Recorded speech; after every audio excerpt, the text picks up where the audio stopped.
there's pressure on the baseball field, but when you're expected to put this fire out, that's real life pressure. The fire has been burning for more than 3 weeks. It's now 4 times the size of the city of Vancouver. The firefighters are out there and they're working extremely hard under very adverse conditions. Matt, there's open flame.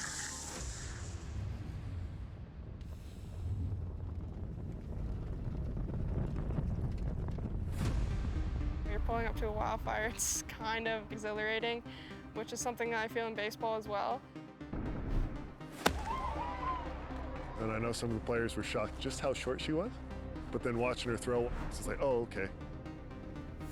We haven't had a girl hit 90 miles an hour, but throwing in low to mid 80s is equal to that 100+ mark. I like being a baseball player because I don't want to be singled out and seen just as a girl.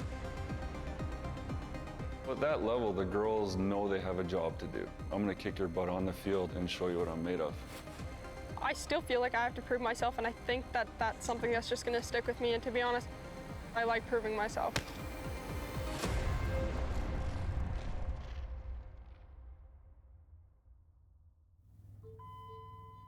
I have a green light from my coach that I'm gonna go today, so I just have to be ready for any situation.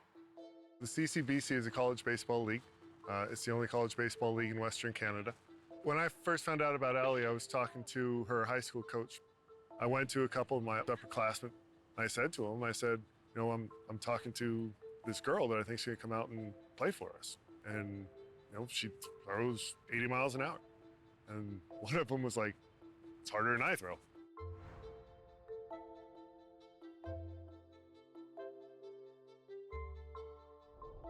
I don't like speaking about the fact that I'm a girl too much, but especially being a girl, I know that if you're not confident and the hitter sees you're not confident, then they're just gonna jump right on that, especially in this league. We just want somebody to help us win and help us improve, and Alli's a really good spot to do that. Like any baseball player, male or female, if you have mental toughness, it just takes your game to a whole new level.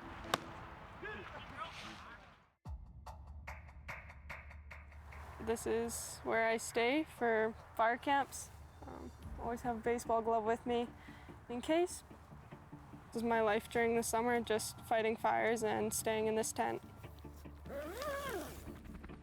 More than 260 fires are burning right now, including the out-of-control White Rock Lake fire that has reduced entire communities to rubble. Right now we're in Vernon, BC. This fire camp is here to service the White Rock Lake wildfire. The fire's aggressive and in tinder-dry conditions spreading quickly. Thousands of residents have been forced from their homes. The firefighters, they do 14 days in a row stretches, and each day they work anywhere from 12 to 16 hours a day.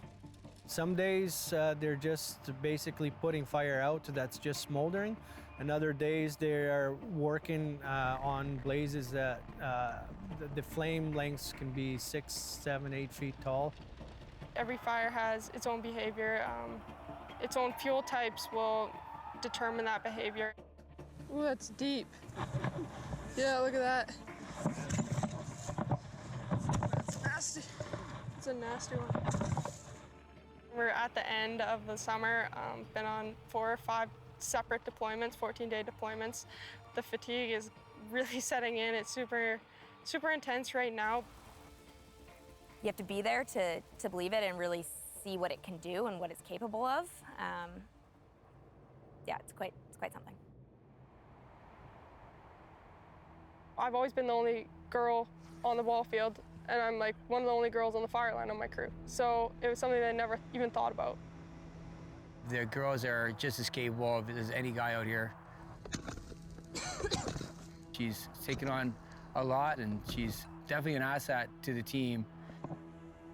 Makes me happy to be able to know that I'm helping people save their homes and save the environment as well.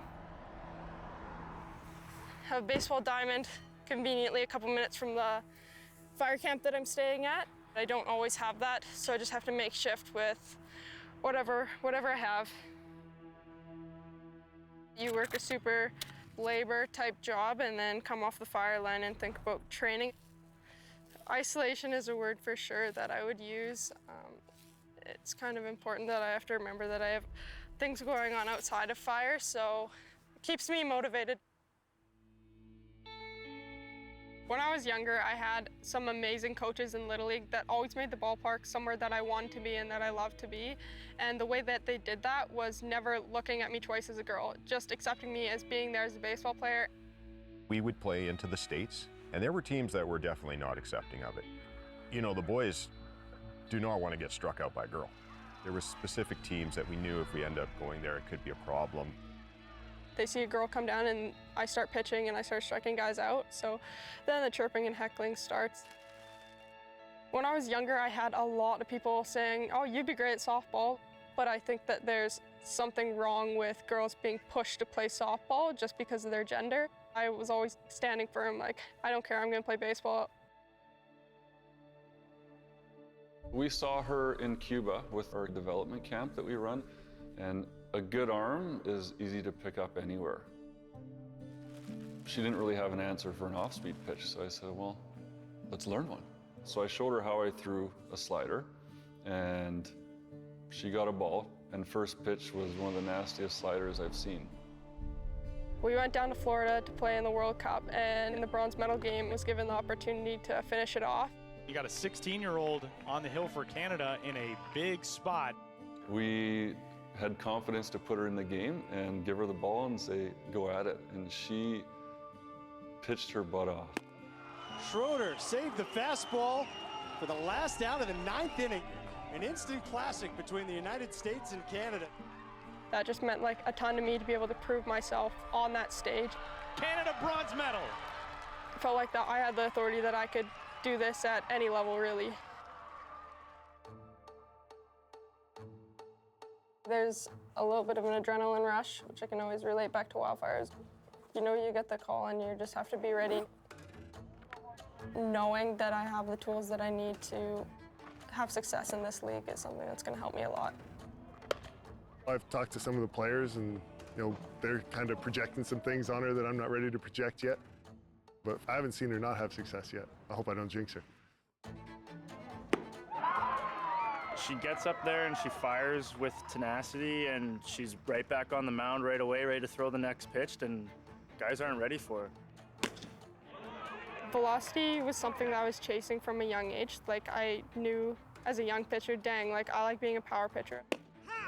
If you start trying to cheat the fastball, she's got good command of 2 other pitches. She can spin on you, and it's just really tough to do anything on her.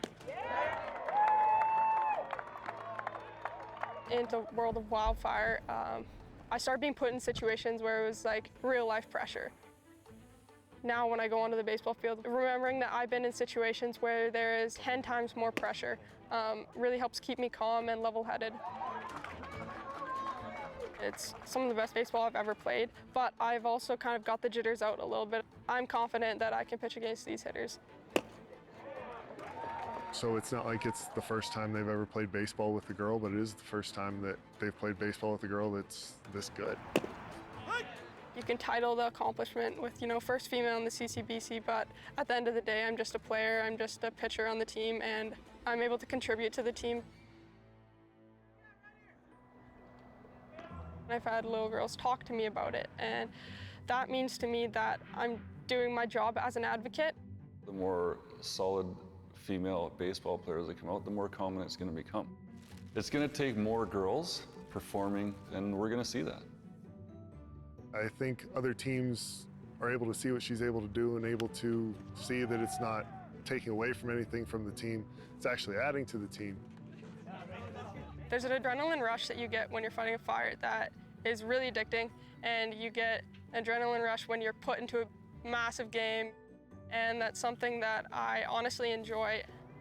It's something satisfying that I can feel within myself, thinking about those moments that I've really proved myself over the years and know that I've experienced things that a lot of people never will experience, and I'm really fortunate to have had those opportunities.